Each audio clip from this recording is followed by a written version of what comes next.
Bonjour tout le monde, bienvenue sur ma chaîne Immobilier 101 avec Christopher Salador où je partage avec vous trucs, astuces et stratégies gagnantes en immobilier. Aujourd'hui, pendant la période de confinement du COVID-19, j'ai l'honneur, j'ai l'exclusivité, vous allez avoir l'exclusivité de faire la rencontre de top dans mon domaine, quelqu'un que j'admire beaucoup, quelqu'un qui m'a déjà coaché, qui est un mentor pour moi. J'ai la chance, vous avez la chance d'avoir JP Loisel, Jean-Philippe Loisel. Yes, yes. Comment ça va, Jean-Philippe? Ça va super bien. Better call Chris. Merci pour Yes. l'invitation. Ça fait plaisir de t'avoir. La raison pourquoi je voulais t'avoir avec nous, c'est sûr que avec les résultats que tu produis, la performance à laquelle que tu roules, et en période de COVID-19, il y a beaucoup d'incertitudes, beaucoup de questions, beaucoup de doutes, mais en même temps, j'aimerais savoir comment je pourrais dire, tes impressions là-dessus, mais non seulement aussi, on va aller creuser sur justement ton background, qui t'es, puis comment que tu peux aider les gens justement à se lancer dans l'investissement immobilier ou à réussir en business. C'est bon pour toi? Ça marche? Parfait. Alors, je te laisse t'introduire. Si tu peux nous faire une courte présentation pour ceux qui ne connaissent pas chez eux. Excellent. Mon nom, c'est Jean-Philippe Loisel, courtier immobilier. Je travaille principalement le sud-ouest de Montréal, Verdun et les environs, mais j'ai une connaissance générale du marché de Montréal. Maintenant, comment ça a tout débuté, cette histoire-là? Mais tu le sais un peu, Chris, c'est pas facile quand tu commences en immobilier. Vraiment pas. Tu as besoin d'apprendre beaucoup de choses. C'est comme si tu rentres dans tu rentres dans l'océan, là, puis tu dis, OK, bon, mais j'ai besoin de nager, j'ai besoin de faire face à des vagues, j'ai besoin d'être capable de me déplacer. Puis après ça, il faut que tu survives là-dedans. Là. Je veux dire, il y a d'autres choses dans l'eau. Fait que c'est la même chose en immobilier. Quand j'ai commencé de chez mes parents, dans le sous-sol de chez mes parents, j'habitais dans le sous-sol, j'avais mon petit bureau, puis j'ai commencé à faire des appels parce que c'était la contacter des gens pour moi. J'avais 22 ans à l'époque. J'ai peut-être l'air jeune encore aujourd'hui, mais ça fait déjà 10 ans de ça. Ceci étant dit, Chris, tu veux-tu que je donne un petit survol là-dessus? C'est ça que tu aimerais que je fasse? Ben non, c'est ça. Ben, tu as bien commencé. Puis du côté de l'investissement immobilier, quand est-ce que tu as commencé? À quel âge tu as acheté ton premier plex? Puis où est-ce que tu es rendu présentement? Le premier plex que j'ai acheté, Chris, c'était un quadruplex sur la rue Ballantyne à Verdun. Je l'ai choisi. Comment je l'ai choisi? Je te dirais, pour moi, j'ai regardé un peu les chiffres, mais j'ai surtout regardé la qualité du bâtiment. Alors, je me suis dit, j'ai pas tant d'argent que ça. Fait que si je suis pour acheter un immeuble, ben, il faut que je sois capable de l'acheter et que je n'ai pas trop de surprises après. J'ai déjà assez de choses à m'occuper à part de ça. Fait que pour moi, c'était ça mon premier achat. Fait que j'ai acheté un beau quadruplex qui était en bonne condition, un beau bâtiment, pas trop de travaux à faire. Il y en avait un peu. Un logement sur quatre qui était à remettre en forme selon l'unité, mais c'était pas une catastrophe. Donc, j'étais capable de rentrer là, on a fait des travaux, je l'ai reloué, puis je l'ai laissé là. À partir de là, j'ai acheté d'autres immeubles. J'ai acheté mon immeuble suivant, ça a été un 6 logements que j'ai acheté. Ensuite, j'ai acheté un 5 logements. Ensuite, un autre 6 logements. Ensuite, du semi-commercial. Ensuite, j'ai acheté des bâtiments semi-commerciaux pour subdiviser des logements en haut. On sait que dans certaines places du sud-ouest, depuis quelques jours, on ne peut plus subdiviser des logements comme on veut. On ne peut plus faire de l'agrandissement comme on veut. Dans le sud-ouest, il y a certaines choses qu'on ne peut plus faire maintenant aujourd'hui. Mais il y a certaines choses qu'on peut encore faire. Comme moi, par exemple, je viens d'acheter un bâtiment sur la rue Verdun, dont c'est des grands logements, parce que par-dessus des semi-commerciales, dans beaucoup de places de Montréal, c'était des très grands logements. On a des grosses poutres d'acier aussi. Donc, c'est des bâtiments qui sont solides. Donc, vous rentrez dans des bâtiments qui sont solides, avec beaucoup de possibilités, puis possibilité de subdiviser les logements, qui permettent, au lieu d'avoir 2 logements par étage, vous pouvez peut-être en avoir 3, peut-être 4 par étage. Fait que là, sur le même site, on vient d'ajouter du potentiel là, en termes de revenus. Wow! C'est vraiment intéressant. Merci pour les tips. Puis rapidement, comme ça, tu es rendu à combien de portes? Ben, combien de portes? Je veux dire, en termes de résidentiel, je dois en avoir début quarantaine résidentielle, puis j'en ai un petit peu plus que 10 commerciales. Puis ça en combien de temps? En l'espace de, je dirais, 5 ans.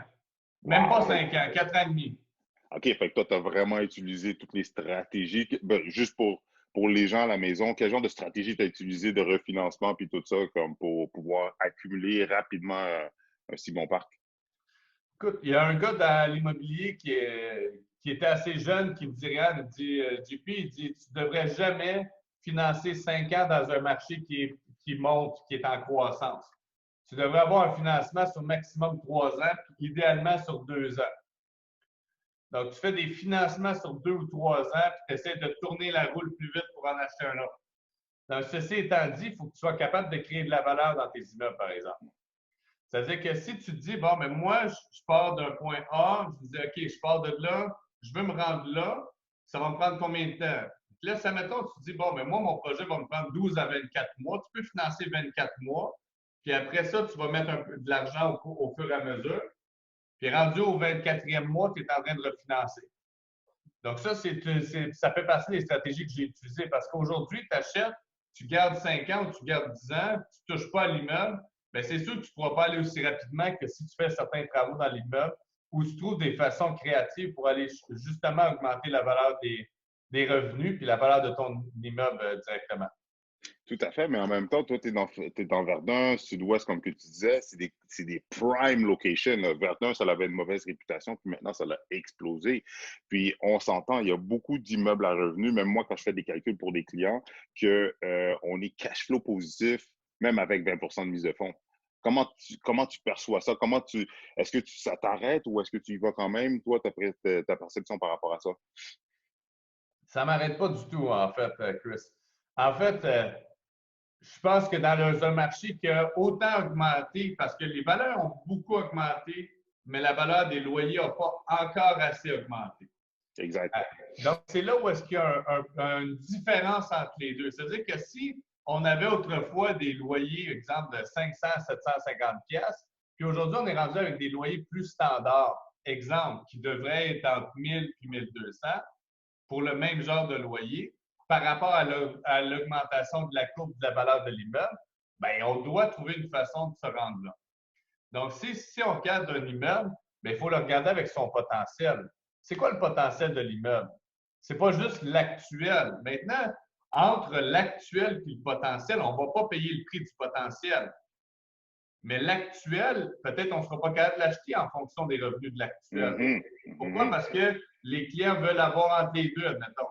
Bon, mais il faut qu'on ait quand même la plus-value pour qu'on ait un gap à aller chercher Mhm. justement cette possibilité-là. Donc, moi, ça ne m'arrête pas du tout pour répondre à ta question, Chris. Il s'agit de choisir les bons immeubles, des immeubles qui sont à rénover, peut-être plus que des immeubles qui sont 100 en bonne condition aujourd'hui. Je pense que c'est plus facile d'acheter quand il y a des travaux à faire ou est-ce qu'on veut faire des rénovations majeures sur un immeuble, augmenter radicalement la valeur d'un immeuble pour justement refinancer ensuite puis passer au suivant. Et comment tu dis là avec les surenchères puis tout ça, puis la rareté des plex, parce qu'on s'entend, surtout dans ton coin, il n'y en a pas tant que ça, puis souvent ça partait en offre multiple parce que ça t'est arrivé de quand même en achetant en offre multiple, ben, de payer en haut juste pour l'avoir parce que tu voyais le potentiel?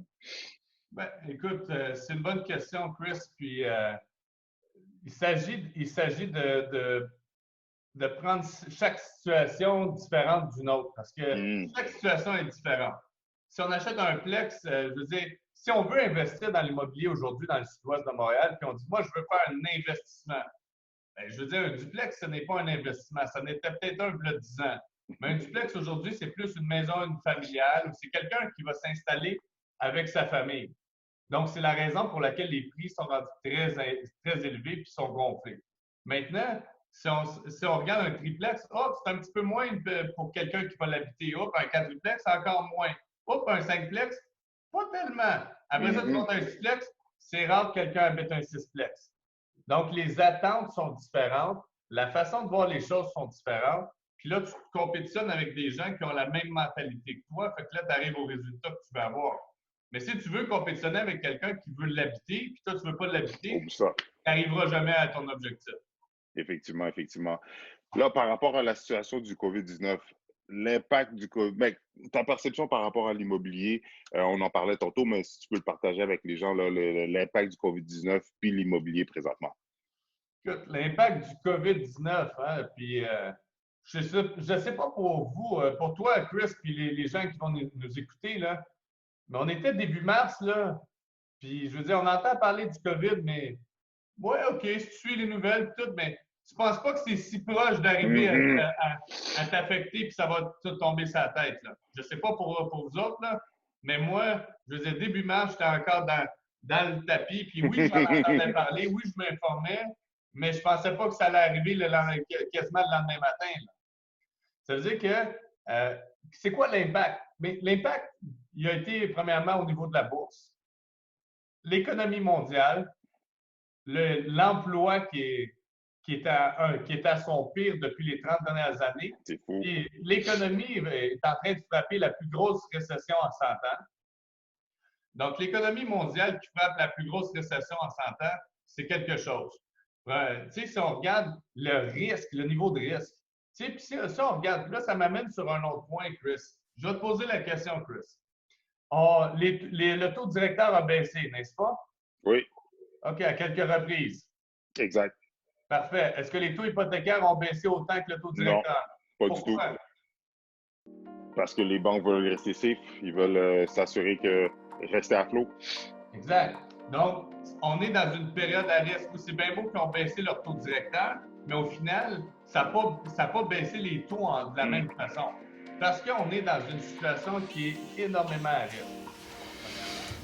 Alors, c'est tout pour aujourd'hui. Merci tout le monde pour votre écoute. Si vous avez des questions ou des commentaires, n'hésitez pas à les mettre plus bas. Ça va me faire plaisir de répondre à toutes vos questions, mais surtout de vous donner la bonne information. J'ouvre une petite parenthèse. Mon but avec ma chaîne n'est pas simplement de vous divertir, mais au contraire, mon but c'est de vous aider en vous donnant l'information, mais surtout pour ceux qui sont prêts à passer à l'action, pour ceux qui sont prêts à passer à un autre niveau, que ce soit pour vendre ou acheter. Mon but est de vous assister, de vous accompagner pour vous assurer d'avoir une belle transaction gagnante. Donc, n'hésitez pas à me contacter directement. Mes informations sont plus bas. Envoyez-moi des messages sur toutes les plateformes de réseaux sociaux. Christopher Salador, vous allez me trouver, ou sinon sous le nom de Better Call Chris. Pour terminer, aimez, commentez et partagez la vidéo avec les gens que vous savez que ce contenu pourrait servir. Et c'est Christopher Salador, votre courtier immobilier, en plus d'être votre guide, votre coach, votre conseiller en immobilier. Merci tout le monde. Et pendant qu'on y est, juste avant de passer à autre chose, j'ai cette vidéo-là et cette vidéo-là qui pourrait être vraiment intéressante pour vous aider à vous structurer ou à planifier votre prochaine transaction. Alors, je vous recommande fortement d'aller écouter soit celle-là ou peut-être même celle-là. De toute façon, si vous avez des questions ou quoi que ce soit, Better Call Chris.